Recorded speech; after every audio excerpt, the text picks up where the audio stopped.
السلام علیکم، بسم اللہ الرحمن الرحیم۔ اختر علی شاہ آپ کی خدمت میں حاضر ہے اپنی نئی ویڈیو کے ساتھ۔ آج ہماری ویڈیو کا جو مقصد ہے، وہ ٹاپک ہے، وہ ہے ڈپریشن۔ جیسا کہ آپ سب جانتے ہیں کہ کرونا وائرس نے دنیا بھر میں تباہی پھیلائی، یقیناً لوگ ڈسٹرب ہے، پریشان ہے، بہت زیادہ اس کے بارے میں خوفزدہ بھی ہیں۔ تو کچھ لوگ ایسا ہو چکا ہے کہ تقریباً لوگ جو ایک اعداد و شمار جو کلیکٹ کیا گیا ہے، اس اعداد و شمار کے حساب سے اگر دیکھا جائے تو پاکستان میں تقریباً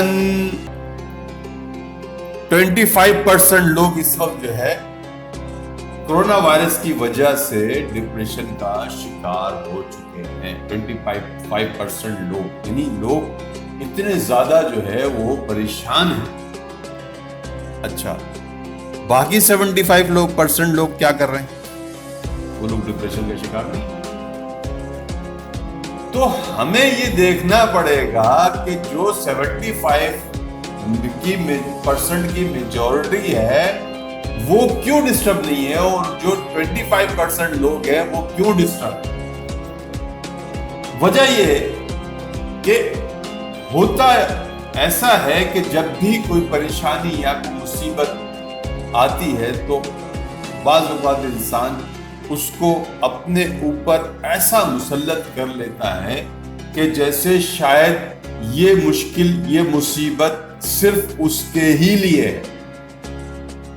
ایسا ممکن نہیں۔ چھوٹی سی بات اگر میں عرض کروں، صرف چھوٹی سی بات، بینگ اے مسلم، ایک مسلمان ہونے کے ناطے ہم سب کا اس بات پر یقین کامل ہے، موت برحق ہے، اس میں کوئی شک نہیں۔ موت برحق ہے، اور جب جہاں جیسے آنے والی ہے اس کو کوئی ٹال نہیں سکتا، یہ بات تو ہے، اس پہ ہم سب کا ایمان، یقین کامل۔ جب یہ پتا ہے کہ موت برحق ہے تو پھر خوف کس بات کا، ڈر کس بات کا؟ ہر مسلمان یہ جانتا ہے کہ ہمیں اس دنیا میں عارضی طور پہ رہنا ہے، اس کے بعد اصل دنیا کی طرف ہمیں چلے جانا ہے۔ تو جب ہم اصل دنیا کی طرف چلے جائیں گے تو عارضی طور پہ رہنے والی دنیا کا حساب کتاب دینا پڑے گا۔ تو اگر ہم جو ہے کسی معاملے میں عبادات ریاضات یا اللہ کی رضا میں کمزور ہوئے تو اس کا حساب کتاب ہمیں وہاں دینا پڑے گا۔ اب جو وبا یا جو تکلیف یا جو بیماریاں دنیا میں پھیلی ہوئی ہیں، اس کے حساب سے اگر ہم دیکھتے ہیں تو یہ جو کرونا وائرس ہے، اس سے زیادہ شدید قسم کی بیماریاں اور بھی موجود ہیں۔ مثال کے طور پہ ایڈز ایسی بیماری ہے جو اس سے کئی گنا زیادہ مشکل ہے۔ کرونا وائرس قابل علاج ہے، ایڈز قابل علاج نہیں۔ کرونا وائرس کی ویکسین تیار ہو چکی ہے، چائنا نے اس پر کنٹرول کر لیا۔ پورے دنیا سے اب مثبت نیوزز آنا شروع ہو چکی ہیں، اموات کا ریشو کم ہو رہا ہے۔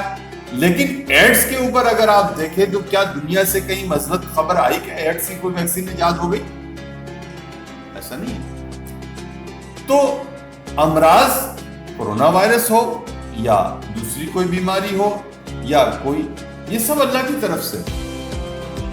یاد رکھیں، شفا من جانب اللہ ہے، بیماری بھی من جانب اللہ ہے، بیماری بھی من جانب اللہ ہے۔ تو جب اللہ کی طرف سے یہ ساری چیزیں آ رہی ہیں تو ہمیں کس چیز کا خوف ہے، ڈر کس چیز کا ہے؟ ہم کیوں خوفزدہ ہو رہے ہیں کہ جی بیماری ہے اس لیے خوفزدہ ہو رہے ہیں؟ اچھا جی ٹھیک ہے، تو بیماری تو بہت سی اور بھی ہے نا، کبھی کسی بیماری سے اس طرح خوفزدہ نہیں ہوئے، نہیں جناب علی یہ تو وبا ہے. اچھا بھی چلے وبا ہے تو وبا اور بھی بہت سی آ چکی ہے. ڈینگی ایک وبا کی صورت میں پھیلتا ہے, ملیریا ایک وبا کی صورت میں پھیلتا ہے, ہیضہ, طاعون یہ سب وبا کی صورت میں پھیلتے ہیں. اب جیسے کہ سب کو پتہ ہے کہ بھئی وبا ہے, وبا سے بچنے کے کچھ طور طریقے بھی ہوں گے, اس سے بچنے کے کوئی عوامل بھی ہوں گے. خوف کیا ہے؟ خوف تھوڑا سا سمجھنے کی ضرورت ہے. خوف کیا ہے؟ خوف یہ ہے, اللہ تبارک و تعالیٰ فرماتا ہے کہ ہم کچھ لوگوں کے اوپر خوف مسلط کر دیتے, کچھ لوگوں کے اوپر. اچھا جی کن لوگوں کے اوپر؟ جو لوگ اللہ کے ذکر سے اعراض کرتے ہیں, اللہ کے ذکر سے دور بھاگتے ہیں, اللہ کے ذکر کو چھوڑ دیتے ہیں, جو اللہ کے ذکر سے منہ موڑ لیتے ہیں, ہم ان پر خوف مسلط کر دیتے ہیں. اچھا جی پھر کیا کرنا چاہیے؟ دو مقام پہ اللہ تعالیٰ نے قرآن میں فرمایا الا بذکر اللہ تطمئن القلوب, اللہ کے ذکر سے آپ کے دل کو اطمینان ہو. دوسری جگہ فرمایا الا ان اولیاء اللہ لا خوف علیہم ولا هم یحزنون, کہ اللہ کے ولی جو ہیں وہ بے خوف ہیں, نہ ان کو کسی چیز کا غم ہے اور نہ خوف ہے. یحزنون حزن اور ملال, غم نہیں ہے اور خوف بھی نہیں ہے. دو چیزیں انسان کی زندگی میں ہوتی ہیں اور وہ اسی پہ پوری زندگی تمام کر دیتا ہے. ایک زندگی میں یہ ہوتا ہے کہ جو چیز اس سے مس ہو جاتی ہے, جو اس کی چیز اس کے ہاتھ سے نکل جاتی ہے, جو مواقع نکل جاتے ہیں, جو دنیاوی معاملات ہاتھ سے نکل جاتے ہیں, تو انسان اس کا کفِ افسوس ملتا رہتا ہے, زندگی بھر اس کو یاد کرتا رہتا ہے اور سوچتا رہتا ہے کہ بھئی میرے ہاتھ سے یہ نقصان ہو گیا اور میرے ہاتھ سے یہ چیز نکل گئی. دوسری چیز کیا ہوتی ہے کہ فیوچر میں آنے والا خوف, اب یہ ایسا ہو جائے گا, اب خوف مسلط ہو جاتا ہے, اب ایسا ہونے والا ہے. تو فرمایا کہ اللہ کے ولیوں کو نہ تو کسی قسم کا خوف ہے, یہ قرآن کہہ رہا ہے الا ان اولیاء اللہ لا خوف علیہم ولا هم یحزنون, اللہ کے ولیوں کو نہ تو خوف ہے اور نہ ہی وہ غمزدہ ہوتے ہیں. تو اگر ہم کوئی ایسا عمل کریں جو اللہ کے احکامات کے مطابق ہو, تو یقیناً ہمارے دلوں سے بھی خوف نکل جائے گا. ہم شاید اللہ کے ذکر سے دور ہو, شاید ہم اللہ کی حمد و ثنا میں کوتاہی کر رہے ہیں, شاید ہم اپنے اندر فالٹ تلاش کریں کہ ہم کیوں خوف زدہ ہو رہے ہیں, ڈپریشن کا شکار کیوں ہو رہے ہیں.